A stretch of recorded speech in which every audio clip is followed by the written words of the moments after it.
basically, this has been going on for some time. Back in 2018, the prime minister said that she's going to abolish the quota system. Then again, the families of some of the uh, freedom fighters, they went to the court. They asked to like reinstate the decision. So the in June, the High Court did upheld what the prime minister did cancel what the prime minister said, and they again reinstated the quota system, which was there from the past. So the quota system kind of allows the government to distribute 30% of its employment to the families of the freedom fighters who fought in the War of Independence in 1971. And the entire quota system in Bangladesh is like 56% quotas are reserved. And out of the 56, 30% goes to the families of the freedom fighters, and that it has been gradually distributed to people who are challenged, people who are from minority groups, and it goes on. But the students are particularly saying that those 30% quota are not being properly distributed to the families of the freedom fighters, because sometimes if there are less people, then the ruling party supporters are getting some kind of special treatment. And Bangladesh, such government job, getting a government job is quite a challenging task in Bangladesh. And and again, like judiciary itself is very much controlled in the country. So altogether, it kind of has like and the recent remarks by the prime minister, she kind of compared the protesters with the as opposition forces of the independence. Which is interesting because she initially, and it's interesting, Saer, because she initially supported this idea that it was time to change a system that probably is a little now outdated. Yes, she did support it, but again, now she has backtracked and she is saying that the quota system should follow what the court says. But in Bangladesh, we know that the court does what she asks. Yeah. Yep. So if you see the ordeal of the Nobel laureate Professor Yunus, and we are seeing that in Bangladesh, the judiciary follows what the government asks. Correct. Now, tell us a little bit more about, the government. You've been living outside Bangladesh, almost in exile, and quite a strong critic of the government. When you look at 32 million young people without work, it seems as if there are, big problems in Bangladesh economically.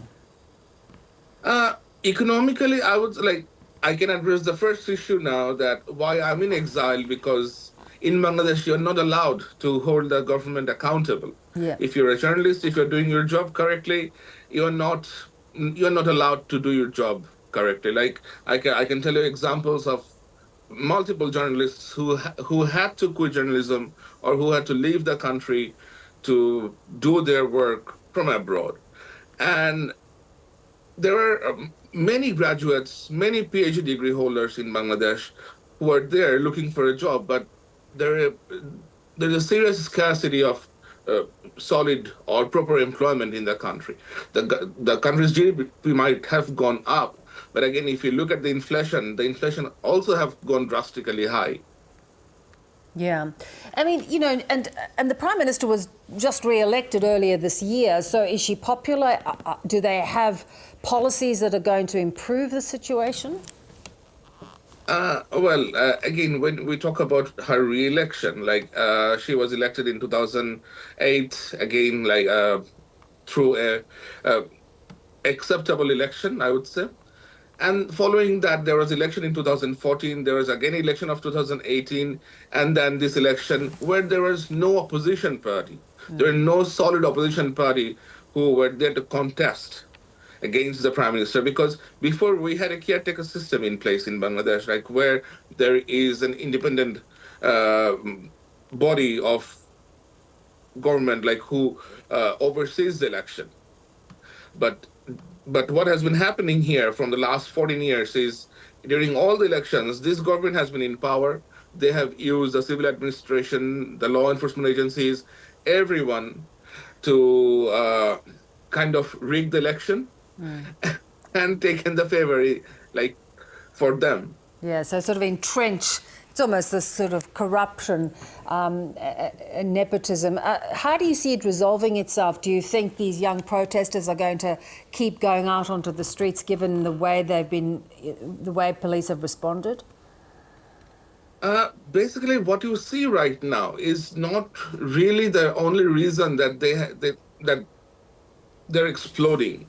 The government have kind of created a fiefdom around them. Like, this fiefdom is so massive that they have taken over banks, they have taken over government institutions, they have taken over educational institutions, and it's like their back is at the wall right now. Like, only the ruling party people are getting a proper job, decent employment, business opportunities. If you're not associated with the ruling party, you don't get anything in Bangladesh. Even the questionnaire for these civil service exams were being sold to a black market. And people associated with the ruling party have been doing that.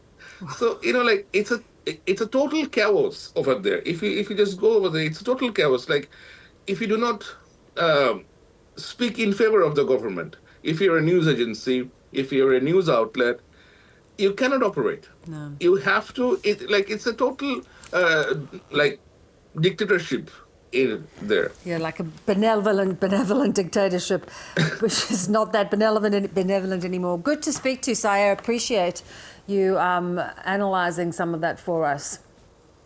Thank you very much.